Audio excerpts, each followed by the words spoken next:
As I approach my 40th birthday in about 6 months, I've noticed I don't quite recover the same as I did when I was approaching my 30th birthday 10 years ago. And it got me looking and researching into the different recovery modalities and what may be helpful to implement as I get older and things of that nature. Now, there's plenty of things that do a lot of good and that are helpful, but there's also a lot of modalities and tools that people use that actually have found can be a little bit counterproductive or maybe just don't produce the result we think it does. One easy example is cold plunges. So I love a cold plunge. Feels great. I feel woken up when I'm done. Whenever I'm on vacation and they have access to one of those, I definitely take advantage.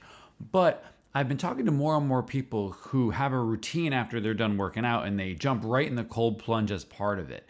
And it's actually counterproductive because when we work out, we're trying to cause little micro damage to muscles, stimulate protein synthesis, right, to make the muscles bigger so that it responds to the little micro damage that we do to the tissues during a workout.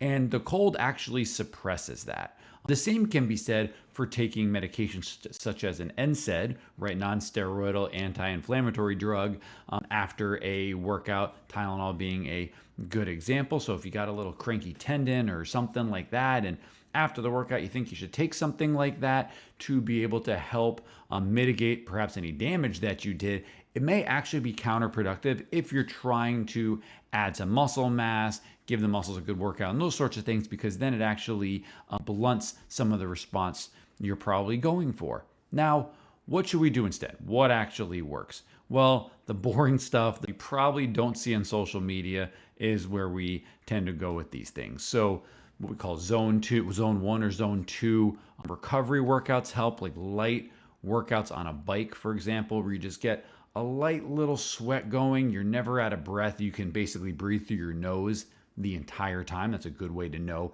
if you're in zone 1 or zone 2. You don't ever have to mouth breathe, but you get warm, you stimulate blood flow to a lot of these tissues we just work, helps with an active recovery. In fact, there's really not much research that shows that static stretching helps, but going through a little mobility movement routine could actually be beneficial. And of course, there are tools out there that have a lot of research behind them that show positive things, such as like a sauna, for example. If you have access to one of those at a gym, it has some benefits for heart health and those sorts of things.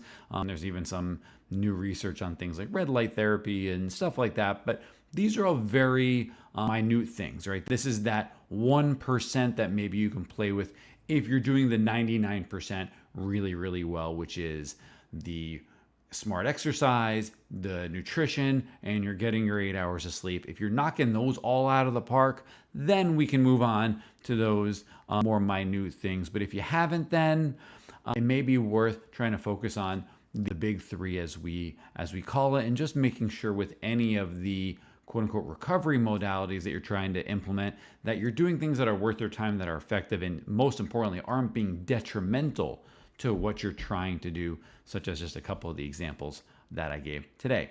I hope this helps. If you're looking for other little tidbits that may be helpful for your recovery, your performance, or recovery from an injury, contact us here at Cohen Health and Performance. We would love to be able to help you.